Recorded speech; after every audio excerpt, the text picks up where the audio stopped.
Buenas noches, saludamos a todos los hermanos que se conectan a través de nuestro canal de YouTube y a todos los valientes que están aquí presentes en esta noche. Dios nos ha dado esta noche una palabra que la hemos titulado El secreto de una familia firme. El secreto de una familia firme. ¿Cuántos saben que todos tienen familias? Sí, todos tenemos familia. Pero hay familias de familias, ¿cierto? Hay unas familias que son firmes, que son espirituales, que usted ve la bendición de Dios, que usted ve cumplir el propósito, y hay otras familias que usted ve la obra del diablo, muerte, destrucción, ruina, escasez, problemas y muchas cosas. Aunque todos viven en familia, no todas las familias viven de la misma manera, ¿sí? No viven en prosperidad, no viven como Dios quiere que vivamos. Y nosotros, el anhelo de nuestro corazón debe ser vivir o tener una familia que honre y glorifique a Dios. Yo pienso que cuando uno nace de nuevo, ese es el primer sueño que Dios impregna en el corazón de cada uno de nosotros. Cuando uno está soltero, el sueño y el anhelo es que nuestra familia o la familia que Dios nos permita formar sea una familia que glorifique a Dios. Pero cuando ya venimos al Cristo con nuestras familias, a veces destruidas, arruinadas, nuestro deseo es que el Señor la restaure, que el Señor haga de nuestra familia una familia que honre y que glorifique a Dios, ¿cierto? Y en la Biblia, para ir a nuestra escritura base esta noche, en la Biblia había un rey que se llamaba Asa. Y como nuestro pastor nos enseñó, después de que el pueblo salió del desierto y después de que murió Josué, ¿qué fue lo que pasó con el pueblo? Se olvidó de Dios. Y ellos a veces cuando tenían las situaciones más difíciles se acordaba de Dios, Dios enviaba a un hombre que les predicara, mientras ese hombre vivía, el pueblo volvía al Señor, pero ese hombre moría y ellos nuevamente se apartaban de Dios y eran destruidos. Tuvieron el primer rey que fue Saúl, que Saúl fue un rey que amó a Dios, pero después se apartó porque él tuvo muchas mujeres y dicen que las mujeres desviaron su corazón de Dios y por eso Dios lo desechó. Después vino el rey David, ¿recuerdan? Y el rey David fue un hombre conforme al corazón de Dios, él reinó con sabiduría, con inteligencia, el pueblo honró a Dios mientras David fue rey, y luego vino su hijo Saúl, ¿cierto? Salomón. Pero después de que Salomón reinó, gobernó mientras él estuvo, él también amó al Señor, pero Salomón no fue que hubiera terminado tampoco bien, porque dice que Salomón, debido a la multitud de esposas que tenía, empezó a crearles templos de los dioses que ellas adoraban y también ellas desviaron el corazón de Salomón. Y vemos que el reino se dividió, porque el reino de Israel era un solo reino, pero se dividió en el reino del norte, el reino del sur, los hijos empezaron a pelearse unos con otros y los reinos se dividieron. Y en esos tiempos la gente vivía sin Dios. Y hubo un rey, que era el rey de Judá, que se llamaba Asa. Y el rey de Judá, que se llamaba Asa, él también estaba lejos de Dios, pero de alguna manera él creía en Dios. Y resulta que vinieron un rey a atacarlo, aunque Asa tenía un buen ejército, aunque Asa era un rey que tenía grandes guerreros, vino otro rey más poderoso que él a atacarlo. Y a él le dio miedo, porque él dijo, nosotros somos muy poquitos para hacerle frente a ese rey, nosotros no vamos a poder. Y él se acordó de Dios y fue y oró y le dijo, Señor, mire esos reyes que vienen en contra de nosotros, nos van a destruir, tú prometiste que tú ibas a cuidar a tu pueblo, que tú ibas a cuidar los escogidos de Dios.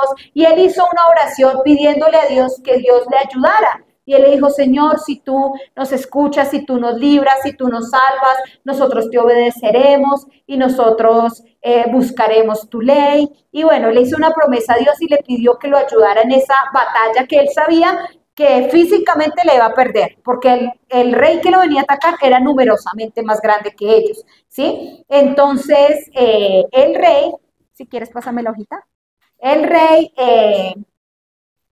pues sabía que iban a perder. Entonces él hizo la oración y Dios lo escuchó.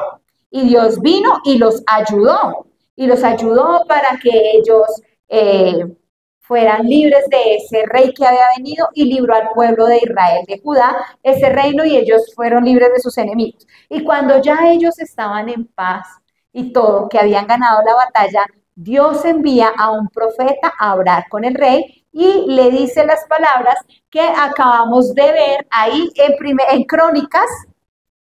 ¿Sí pudimos?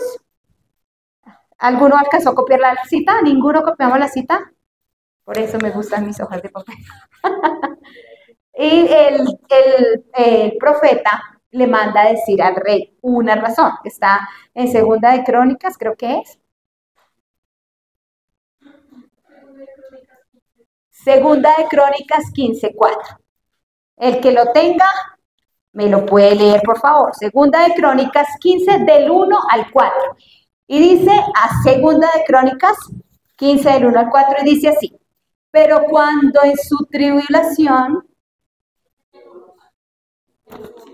ese es el último, vino el Espíritu de Dios sobre Azarías, hijo de Obed. Este era el profeta, ¿sí? Y el Espíritu de Dios vino sobre él. Número 2.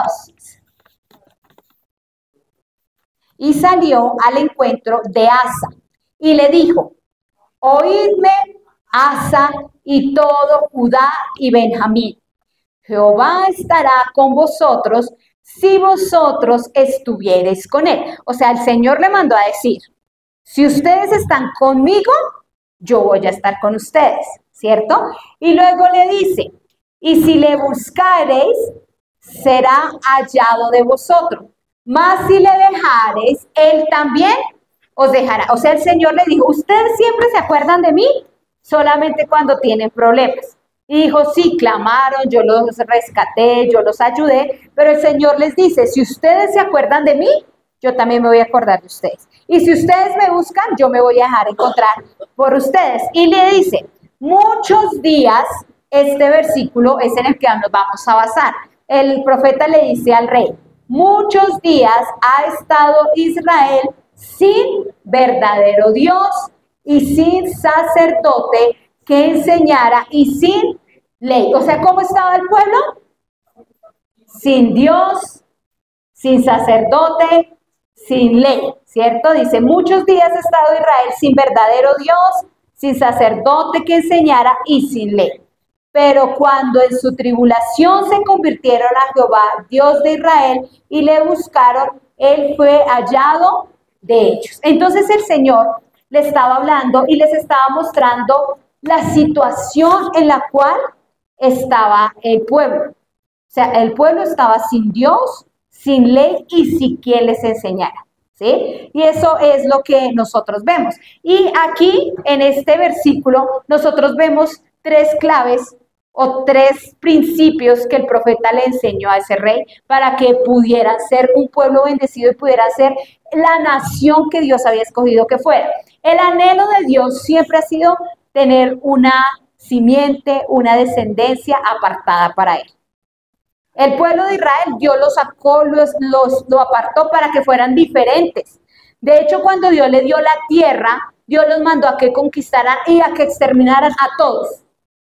Y uno dice: uy, ¿y por qué? Porque Dios no quería que ellos se mezclaran con las costumbres paganas. Dios quería que ellos fueran una nación diferente, que tuvieran principios diferentes, valores diferentes, donde Dios fuera su rey, su pueblo. Y cuando nosotros nacemos de nuevo, Dios también nos llama y nos dice que nosotros somos reyes, que nosotros somos sacerdotes, que somos un pueblo escogido. O sea, Dios también quiere que nosotros seamos, en medio de un mundo de contaminación, Dios quiere que nosotros seamos diferentes. Y Dios quiere que nuestras familias sean diferentes. Y para que nuestras familias sean diferentes, debemos aprender esos tres principios que el profeta le enseñó al rey, ¿sí? Número 1, nosotros vemos que un milagro puede cambiar una circunstancia. ¿Cuántos creen que un milagro puede cambiar una circunstancia? Usted puede orar y Dios a usted le puede responder. Y usted puede ver el milagro de Dios, que fue lo que le pasó al rey. Él oró para que Dios lo librara y no lo mataran y no los matara, y Dios respondió. Y hay mucha gente que quiere a Dios simplemente por un milagro. Y un milagro puede cambiar una circunstancia, pero no necesariamente cambiar a una persona. Porque mucha gente viene por un milagro, recibe su milagro y se va. Y su vida no fue cambiada. A veces la gente, a mí me daba risa porque antes hablábamos con alguien en la iglesia y alguien decía: pastor, pero es que si ven los milagros ellos van a creer. Y lo mismo que el Señor les dijo, le dijo, a los profetas tienen, si no creen, pues mucho menos van a creer viendo milagros. Y a veces la gente piensa que si ellos vieran un milagro, ellos creerían. Pero ven un milagro, pero aún así el milagro no tiene el poder de cambiar la vida. Hay mucha gente que recibe un milagro, pero se apartan del Señor. Yo he conocido gente que ha sido sana de enfermedades gravísimas y se apartan de Dios.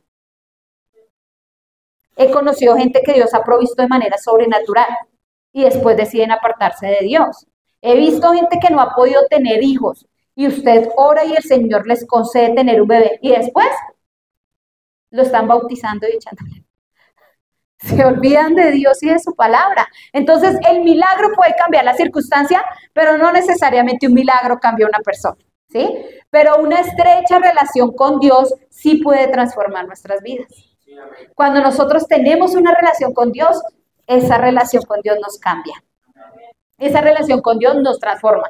Y esa relación también hace que Dios obre milagros a nuestro favor. Porque dice que si Dios está con nosotros y si nosotros estamos con Él, pues Dios se va a dejar encontrar y Dios va a obrar en nuestras vidas si tenemos una comunión con Él. Entonces nosotros debemos entender que lo importante no son los milagros, sino que lo importante es nuestra relación con Él. ¿Sí? Eso es lo importante.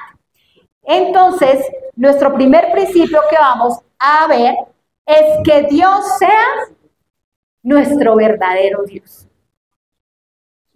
Que Dios sea nuestro verdadero Dios. Porque uno puede decir que Dios es su Dios sin que Dios sea nuestro Dios. Uno puede decir, no, yo soy cristiano. Yo amo a Jesús. Pero su vida demuestra que no son cristianos. O sea, Dios no es su verdadero Dios. Y eso es lo que Dios le habla al pueblo. Y le dice que Dios sea su verdadero Dios. Es la primera recriminación que el profeta le hace al rey. ¿Sí? Miremoslo otra vez en el versículo 3. Dice, muchos días ha estado Israel sin verdadero Dios. Es decir, que hay muchos dioses con los cuales la gente pueda estar y que son dioses falsos. Y así vive la gente, diciendo que está con Dios, pero no está con el verdadero Dios. Entonces, cuando Dios es nuestro verdadero Dios, quiere decir que Dios es nuestra prioridad. Si Dios no es nuestra prioridad, pues realmente Dios no es nuestro verdadero Dios. Y vivimos igual que el pueblo de Israel. Otras cosas son nuestro verdadero Dios. Dios es nuestra prioridad. Entonces, cuando Dios es nuestra prioridad, verdadera prioridad, pues nosotros no cambiamos a Dios por nada. Si Dios es nuestro Dios, no cambiamos a Dios por nada. Hay gente que cambia a Dios por dinero. Hay gente que cambia a Dios por personas, por relaciones, y cambian a Dios. Hay gente que cambia a Dios por trabajo, ¿sí? Por muchas cosas. Entonces nosotros vemos que cuando nosotros desplazamos a Dios por otras cosas, realmente Dios no es nuestro verdadero Dios. Y uno debe analizarse y decir, Dios mío, tú sí serás mi verdadero Dios, o yo digo ser cristiano, pero tengo otros dioses por encima tuyo. Y uno debe mirar cuál es la prioridad de nuestras vidas, porque hay personas que se mueven por lo que sus ojos ven. Entonces a veces las personas piensan que lo más importante en este mundo es sobrevivir. Y entonces para muchos el trabajo se convierte en un Dios, porque ellos viven solo para trabajar. Y ellos desplazan a Dios, desplazan a su familia, desplazan su salud, desplazan todo por trabajo, porque ellos piensan que su provisión viene de lo que ellos hagan. Y entonces su trabajo se les vuelve su Dios. Y entonces si les dicen, no, usted tiene que hacer esto. Y hay dichos como que dice, por la plata baila el perro, ¿sí o no? Entonces, ¿qué hay que hacer? ¿Desde que me pagan? No, que hay que ir a decir una mentira allá.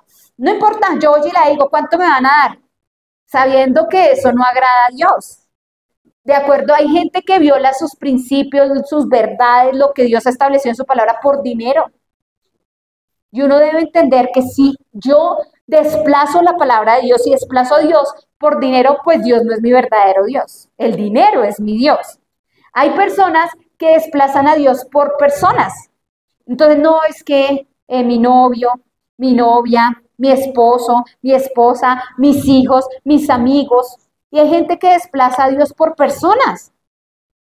Y no, yo no, por ejemplo, a veces la gente malinterpreta lo que es la sumisión. Hay personas que dicen, no, es que yo no puedo ir a la iglesia porque mi esposo no me deja. Pues así tu esposo no te deje, tú vas. ¿Sí? No te estoy diciendo que seas irrespetuosa ni nada, pero es que hay una prioridad y es Dios. Y antes que el esposo está Dios. Antes que los hijos está Dios. Antes que el novio está Dios. Antes que la novia está Dios. Dios está por encima de todo. Dios es la prioridad. Pero si yo desplazo a Dios, pues verdaderamente Dios no es mi Dios. A veces uno madruga toda la semana, ¿sí o no? A trabajar porque uno tiene que cumplir un horario. Y entonces uno cansado madruga y el domingo va a ir a la iglesia. Ay, no, al Señor no, qué pereza. Pues yo madrugo para trabajar porque allá me pagan, pero como en la iglesia no me pagan. ¿Y cómo es para Dios? Pues yo llego tarde. Ah, el único día que puedo dormir.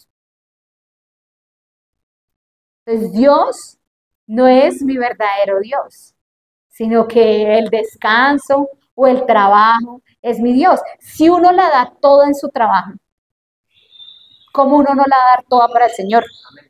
¿Cómo no la va a dar uno toda para la iglesia, para el servicio de Dios? Entonces uno debe mirar que lo que el Señor les decía es que Dios sea verdaderamente Dios. Mucha gente conoce a Jesús como el amigo fiel, el amigo que nunca falla, el sanador, el Jehová Jireh, Rafa, pero no lo conocen como el Señor, el Kyrios, la máxima autoridad. Y por eso la palabra de Dios dice en Romanos que el que confiese que Jesús es Él, no dice que confiese que Jesús es el sanador, no dice que confiese que Jesús es el proveedor, no dice que confiese que Jesús es el amigo que nunca falla, sino que confiese que Jesús es el Señor. Y Señor significa que es la máxima autoridad.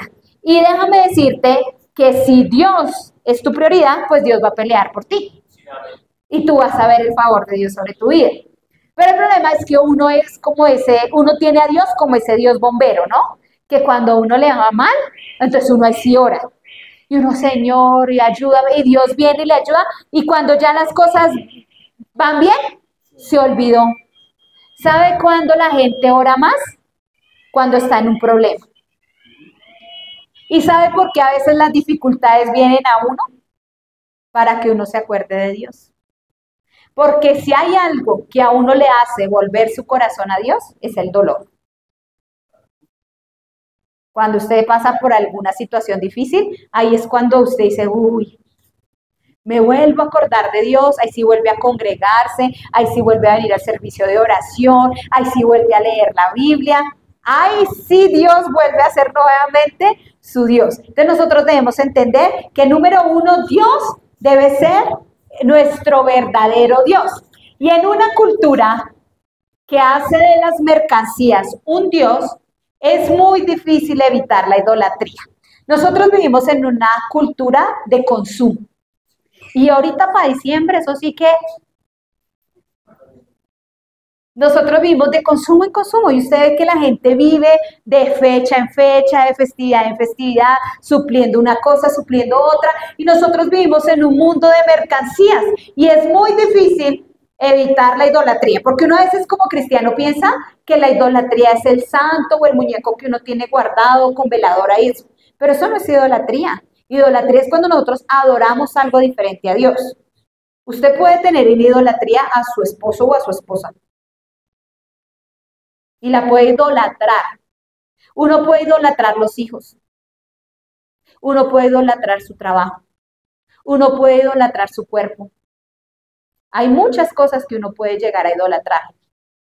Entonces es muy difícil que a veces uno no tenga otras prioridades en este mundo. Y comenzamos a venerar las cosas como si fueran personas y nos relacionamos con las demás personas como si fueran cosas. Entonces vivimos trabajando como mulas para conseguir cosas y nos olvidamos de las personas y tratamos a las cosas como deberíamos tratar a las personas. A veces, cuando la gente ama mucho las cosas, entonces usted trabaja y cuidadito el niño le hace un reguero, cuidadito el niño le rompe o le raya, porque al niño sí lo desmalta, lo golpea, le hace lo que sea, porque le dañó lo que usted se esforzó mucho trabajando. No entendiendo que usted trabajó para darle un bienestar a esa criaturita y que está maltratada a esa criaturita por las cosas por las que usted trabajó para él. Las cosas no fueron hechas por que nosotros vivamos en función de las cosas, sino que las cosas son hechas para que nos sirvan a nosotros. Nosotros debemos entender que la prioridad nunca serán las cosas. La prioridad siempre serán las personas. Lo más importante no son las cosas. No debemos andar corriendo detrás de muchas cosas. En estos días el Espíritu Santo ha sido muy lindo y pues a veces uno haciendo oficio tiene sus conversaciones con el Señor, ¿no? Y uno hace oficio y uno medita y uno piensa en muchas cosas y mirando unas fotos viejas porque en estos años en estos días cumpleaños Sarita y quería hacerle un video y me puse a buscar fotos de cuando era bebé y de muchas cosas y meditaba en eso. Que a veces cuando uno nace de nuevo y uno empieza su vida, a veces uno disfruta más de las cosas pequeñas que de las cosas grandes. ¿Sí? Porque cuando va usted trabajando y va adquiriendo más responsabilidades y cuando usted tiene más cosas encima, usted a veces se estresa más, trabaja más, tiene más responsabilidades y disfruta menos que cuando tenía menos responsabilidades, era como más feliz y disfrutaba más de las cosas que cuando tiene más y tiene como más responsabilidades encima. Esa fue la meditación que yo hice. Por eso aprendí, hablando con el Espíritu Santo, que uno tiene que aprender a disfrutarse de las cosas siempre. Porque uno no puede tener más de lo que tiene, por más que usted se esfuerce, no se va a ganar la lotería de la noche a la mañana, pero usted debe ir trabajando y usted debe ir disfrutando. Porque si usted se dedica a trabajar y a trabajar sin disfrutar, realmente va a perder toda su vida trabajando y nunca va a disfrutar. Porque uno nunca sabe cuándo le llega el día ni la hora. Y a veces cuando muere un familiar, la gente dice, ay, si hubiéramos ido. Ay, si yo hubiera hecho, ay, si yo lo hubiera abrazado, ay, si él no hubiera ido. Y a veces uno se juzga por no haber hecho cosas que pudo haber hecho.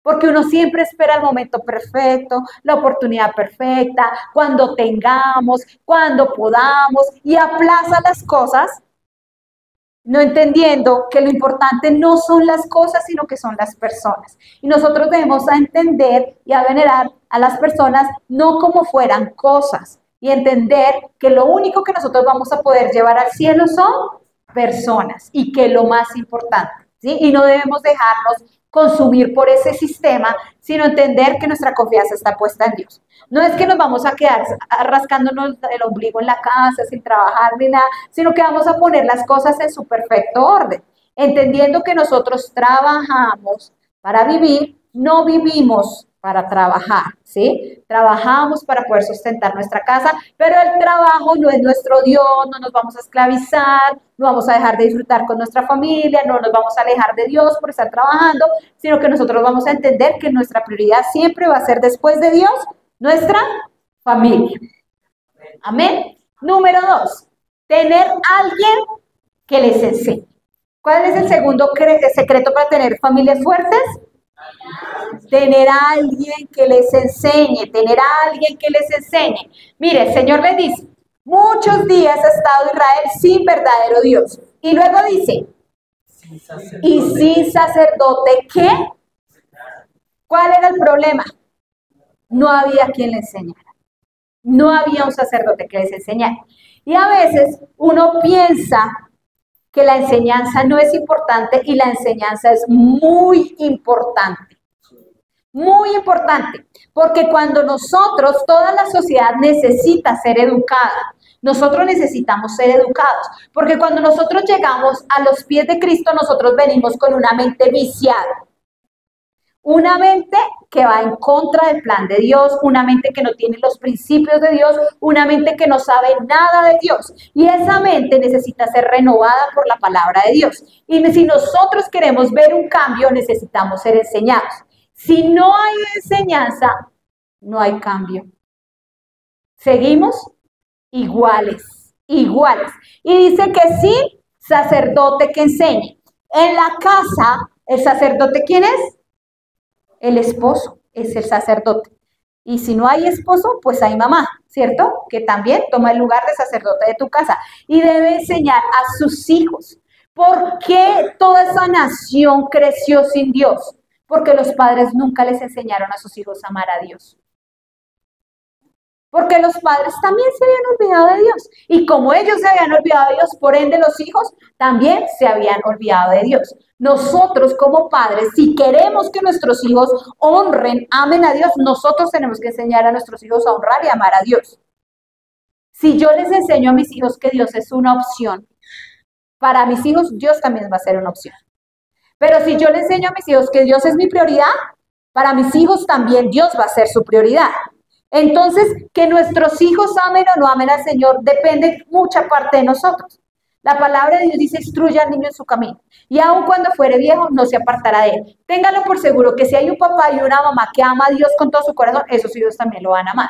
Sí, que es raro y que puede haber sus excepciones, que no faltan, que hay hijos que tuvieron padres cristianos que amaron a Dios toda su vida y ellos decidieron ser rebeldes, también lo hay. Pero nosotros tenemos una obligación delante de Dios y es enseñar a nuestros hijos. A los niños hay que enseñarles. Pero vivimos en una sociedad donde nos ha enseñado que nosotros tenemos que dejar que nuestros hijos se desarrollen libremente y que nosotros a nuestros hijos no les podemos enseñar. Y quieren los colegios enseñar lo que nosotros como papás deberíamos enseñarle a nuestros hijos. ¿Sí? Y a veces uno piensa y le delega a la iglesia lo que los padres deberían enseñar a sus hijos. Que obviamente la iglesia es fundamental, la iglesia nos ayuda en el proceso de enseñanza, pero nuestros hijos, más que lo que nosotros le enseñemos un domingo acá o un sábado, ellos van a aprender lo que su papá y su mamá le enseñan entre semana en la casa. Y el mejor maestro es el que enseña con su ejemplo. Uno como papá decide si es permisivo o no es permisivo con sus hijos. Uno de papá decide si sus hijos aman o no aman al Señor. A mí me aterra papás que no traen los hijos a la iglesia. Yo digo, ¿y por qué no los traerán? No, es que el niño no quiso venir. ¿No quiso? ¿Y es que el niño hace lo que él quiera? Pienso yo en mi mente, ¿no? No digo nada, pero yo pienso. Porque mis hijas saben que ir a la iglesia no es una opción. Así no quieran ir, tienen que ir. Y mientras papá y mamá paguen sus deudas, tienen que ir. Porque en nuestra casa se honra a Dios. Y uno a sus hijos les enseña que la iglesia no es una opción. Puede que al principio vayan así amargaditos y como que no les gusta, pero la palabra de Dios va creando en ellos algo y va a llegar el momento en que ellos van a amar a Dios con todo su corazón. O por lo menos mientras estén bajo el cuidado de nosotros, pues van a escuchar palabra. Y la palabra de Dios dice que la palabra nunca vuelve vacía y que ella dará fruto a su tiempo. Pero hay papás que dejan que sus hijos se pierdan. Y ellos dejan que se pierdan. Porque no les enseñan. Es lo que le pasó al pueblo de Dios. No hay sacerdote que enseñe. O sea, el sacerdote se le olvidó cuál era su función. Se le olvidó cuál era su papel. Se le olvidó el plan y el propósito que Dios estableció para uno de papá. Y déjeme decirle, nosotros vamos a tener que darle cuentas a Dios. Como papás, si le enseñamos o no le enseñamos la palabra de Dios a nuestros hijos. ¿Sí? También es muy importante que haya un hombre, una mujer de Dios que nos enseñe la palabra. Y más en estos tiempos peligrosos, donde hay comezón de oír. Y donde todo lo que usted quiera oír, le sacan. La importancia de tener a alguien que nos enseñe la palabra conforme a lo que Dios dice. ¿Por qué el ataque siempre es contra los pastores? Porque ellos son los que nos enseñan la palabra de Dios. Y el diablo sabe que un pueblo que no es enseñado, pues es como igual que uno que no conoce a Cristo. Una persona, si no tiene enseñanza, pues va a vivir de la misma manera como viven los que no tienen a Cristo.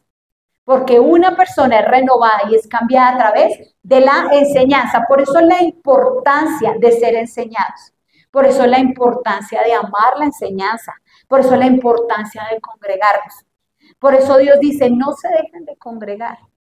Porque algunos tienen esa costumbre. O sea, hay algunos que se acostumbran a no congregarse. Y hoy en día, como hay prédicas online, ay no, en la cama yo escucho. O mientras voy haciendo oficio, voy oyendo la palabra. Mire, nunca será igual. Usted puede oír, pero lo distrajo la olla express, el niño, todo, y usted se perdió del mensaje completo que Dios quería hablar para usted.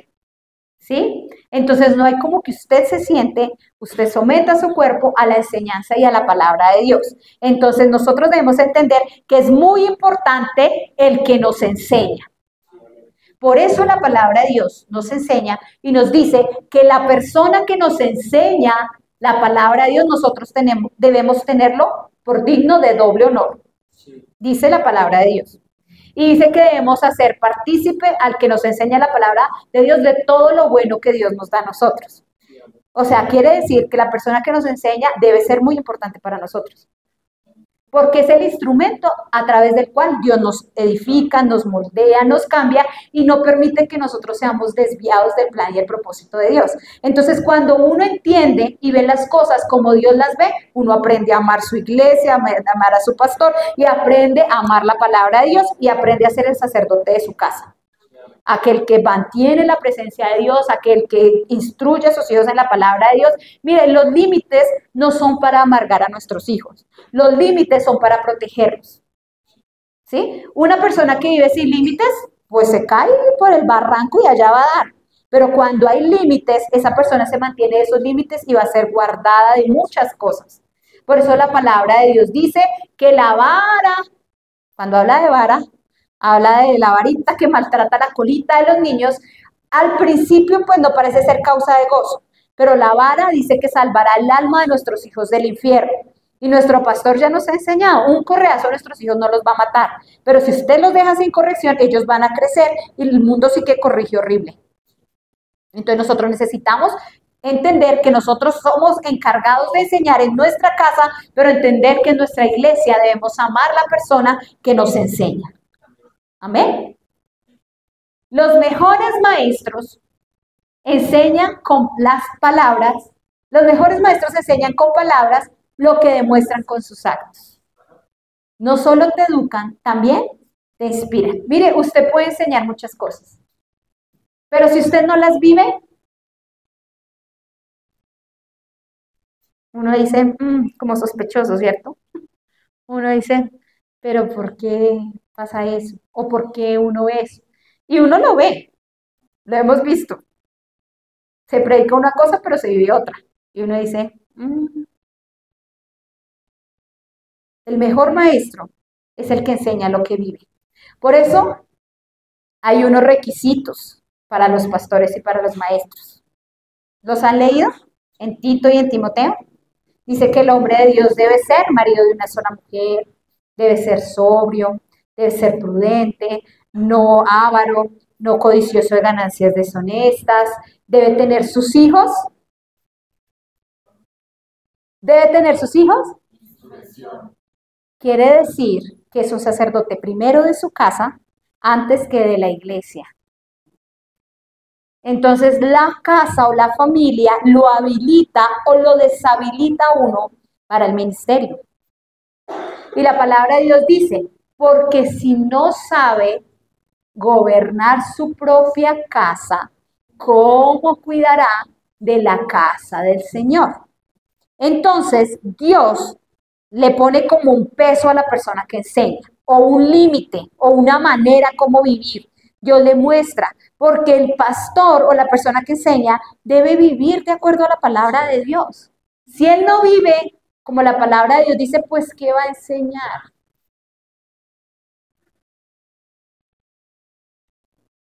Por eso es tan importante nuestro testimonio. La gente dice, no, pues Dios conoce mi corazón. Sí, Dios conoce su corazón, pero la gente está viendo sus obras. Y sus obras hablan de un buen Dios o de uno que dudosamente está con Dios. Entonces nosotros debemos entender que lo mejor que nosotros podemos enseñar es con nuestra manera de vivir. Y cuando nosotros enseñamos con nuestra manera de vivir, pues podremos hablar. Y por eso hay personas que no solo nos educan, sino que también nos inspiran. Por ejemplo, nuestro pastor a nosotros nos inspira. Un hombre que predica la palabra de Dios, que ahora, y su testimonio se ve en su esposa, en sus hijos, en todo se ve que es un excelente hombre de Dios. Entonces debemos enseñar más con nuestro testimonio que con las palabras. Y ya el último punto es instrucción de la palabra de Dios. ¿sí? El último secreto para tener una familia fuerte es ser instruidos en la palabra de Dios. Miren lo que dice. No, Israel estaba sin el verdadero Dios, sin sacerdote que les enseñara y sin ley. La gente piensa que uno en el Nuevo Testamento está sin ley. Y muchos viven como si no tuvieran ley. Pero nosotros tenemos una ley. Y la palabra de Dios es nuestra ley. La ley del amor, que es mayor que todo el Antiguo Testamento. Dice que vivían sin ley. Y mire lo que dice Salmo 119, del 5 al 9. Dice, oh, cuánto deseo que mis acciones sean un vivo reflejo de tus decretos. ¿Cuántos han leído el Salmo 19? Es el más largo, ¿cierto? Pero es lindísimo. A mí me encanta ese salmo. Y sí me gusta, y me lo leo. Y no me lo leo en dos pedazos, sino que me siento y me lo leo completo, porque tiene unos versículos y todo el Salmo 119 habla acerca de la palabra de Dios. Nosotros necesitamos aprender que la palabra de Dios es nuestro manual. Amén. Hay cristianos que no leen la Biblia. La leen el domingo, ni siquiera porque como el pastor pone los versículos. Pero nosotros debemos aprender a ser cristianos de la palabra, que todos los días leemos la Biblia. En nuestra casa todos los días se debe leer la palabra de Dios. Todos los días, porque la palabra de Dios es la que nos recuerda, la que nos refresca. Yo he leído la Biblia muchas veces y a veces uno lee y uno dice, oiga, yo no había visto esto. Y con muchas veces que usted ya la había leído, pero es que yo ya había leído esto y yo ¿por qué no había visto esto? ¿No les ha pasado? Que uno dice, ¿será que cuando la leí me estaba quedando dormido o qué? Yo no me acuerdo de haber leído eso, porque cada vez que usted lee la palabra de Dios, ella es insondable. Y nosotros debemos entender que nosotros estamos instruidos por la palabra de Dios. Y mire cómo habla el salmista. ¿Cuándo deseo que mis acciones sean un vivo reflejo de tus decretos? O sea, Señor, que mi vida refleje lo que tu palabra dice. Yo creo que ese es el deseo de todos, ¿no? Que uno diga, bueno, pues uno sabe que perfecto no ninguno, y ninguno somos perfectos, pero por lo menos que el deseo y la motivación de nuestro corazón todos los días sea, pues tratar de obedecer la palabra de Dios. Y que cuando uno la desobedece, pues uno diga, ay Señor, ¿yo cómo voy a ser así de burro? O sea, que uno no se acomode a vivir como el mundo, porque ese es el problema. Que hay muchos cristianos que viven como el mundo, pero en ellos no hay ningún remordimiento. No hay ninguna necesidad de arrepentirse. Y a veces uno piensa que el arrepentimiento es para los incrédulos, pero el arrepentimiento es para nosotros, los cristianos. Porque uno es el que realmente siente en su corazón, Señor, la embarré, yo me arrepiento de esto. Yo me arrepiento de no leer más la Biblia. ¿Ustedes no se arrepienten? Claro, yo a veces me arrepiento y digo, uy, Señor, yo perdí todas esas horas mirando esas películas huesas, yo debía haberme visto una predica, yo debía haber leído más. Y uno dice, uy, Padre, perdóneme. No, ustedes no dicen eso, no sienten eso en su corazón. Claro, porque uno siente un deseo en su corazón de ser cada día mejor, de agradar a Dios, de buscar su palabra, su presencia, que a veces usted se acuesta y no oró. Y uno al otro día se levanta, ay, Señor, yo estaba tan cansado que ni oré. Ay, y ustedes no dicen, uy, Padre, perdóneme. No. Claro, el arrepentimiento es para nosotros, porque nosotros deseamos buscar la presencia de Dios. Y luego dice, entonces no tendré vergüenza cuando compare mi vida con tus mandatos. ¿A usted no les da vergüenza leer la Biblia? Que uno dice, ay Señor, yo sí que era bien burro, o yo sí que soy bien burro a ratos, ¿no? Ay, Señor, y yo dice tantas cosas, a veces uno la embarra y uno va y lee la Biblia y se cachetaba, y uno dice, ay Señor, y uno siente pena con el Señor, porque uno dice, no, pues todavía como que me falta un poquito, ¿cierto? No tendré vergüenza cuando compare mi vida con tus mandatos, dice, a medida que aprendo tus justas ordenanzas, te daré las gracias viviendo como debo. Mire, a medida que aprendo. Cuando llegamos a Cristo no sabemos muchas cosas, pero si nosotros amamos la palabra de Dios, cada vez vamos a ser mejores. Sí, amén. Porque la palabra de Dios cada vez nos va a limpiar. La palabra de Dios cada vez nos va a formar. Yo les puedo asegurar que yo no soy la misma mujer que cuando nací de nuevo. Cuando nací de nuevo era como loca. Y a medida que fui siendo expuesta a la palabra de Dios me ha ido cambiando. Hoy soy el resultado de lo que la palabra de Dios ha hecho en mi vida. Pero sé que más adelante no seré como soy ahora, tendré mayor capacidad, mayor carácter, seré mucho mejor porque la palabra de Dios cada vez va haciendo un trabajo en cada uno de nosotros, ¿sí? Porque ella nos va mostrando cómo debemos vivir, vamos aprendiendo las justas ordenanzas y mire cómo le da uno gracias a Dios. Te daré las gracias viviendo como debo. La palabra es para obedecerla. Si yo no la obedezco, pues voy a seguir viviendo como el resto. Por eso el Señor le dio esos tres, ustedes se imaginan esos tres consejos que el Señor le dio al rey. O sea, le está diciendo, yo lo salvé. Pero no es suficiente con que usted se quede orando simplemente cuando me necesita. Es necesario que usted, yo sea verdaderamente su Dios, que haya sacerdote que le enseñe y que usted ande en la palabra de Dios. ¿Por qué estudiamos en SEPCO? ¿Por qué estudiamos en REMA? Porque amamos la palabra de Dios. Porque amamos ser instruidos, ser enseñados. Una persona que no es enseñable, pues nunca va a salir de lo mismo. Siempre va a permanecer igual. Pero cuando uno ama la instrucción de la palabra de Dios, mire, usted cambia porque cambia. Usted ya es más sabio en su manera de vivir, de hablar, de comportarse. Agrada a Dios, siempre está buscando agradar a Dios. Pero uno que no es instruido, no le importa nada. Y sigue diciendo el versículo 8, obedeceré tus decretos. Por favor, no te des por vencido conmigo. Ay, tan lindo. Cierto que uno dice, Señor, yo te voy a obedecer. Pues aunque a veces no te obedezco, Señor, perdóneme, pero no se des por vencido conmigo. ¿Sí? Aunque sea como medio torpecito, Señor, no te des por vencido conmigo. O sea, como Señor, deja que tu palabra siga limpiándome, porque siempre la vamos a embarrar, siempre. Porque no somos perfectos. La palabra de Dios que dice que el hombre que diga que no ha pecado es mentiroso. Siempre pecamos. Pero que ese sea el anhelo de nuestro corazón. Señor, yo te prometo que yo te voy a obedecer, por favor, no te des por vencido conmigo, estoy aprendiendo, hay muchas cosas que se me olvidan, pero no te des por vencido conmigo. Y luego dice, ¿cómo puede un joven mantenerse puro? Qué gran complique en esta sociedad que un joven se mantenga puro, ¿sí o no? Pero es el deseo de nosotros como papás. Y es el deseo de nuestros hijos, que ellos se mantengan puros, porque la vida cristiana se trata de eso, de un linaje separado, de un linaje que no es como el mundo, es diferente, le pertenece al Señor. Y el Señor dice, ¿cómo puede un joven mantenerse puro? O sea, ¿cómo puede un joven guardarse de la inmoralidad, de todo lo que hay? ¿Cómo? Dice, obedeciendo tu palabra. O sea, que si hay un joven que es instruido en la palabra de Dios, si hay un joven que tiene quien le enseñe, si hay un joven que lee la palabra de Dios, va a ser un joven que se va a mantener puro, puro para el Señor. Y ya, para terminar, dice el Salmo 119, 36 al 38, dice, dame entusiasmo por tus leyes. O sea, Señor, dame ánimo por leer la palabra de Dios. Uno debe orar y pedirle al Señor que Dios le dé ánimo por leer la Biblia.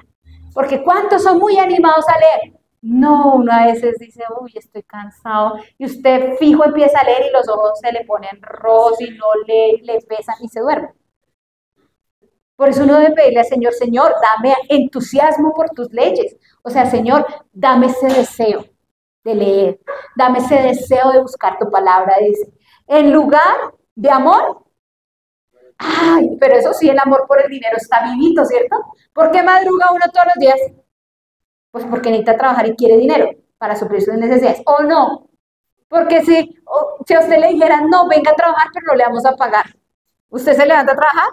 No, porque uno necesita el dinero.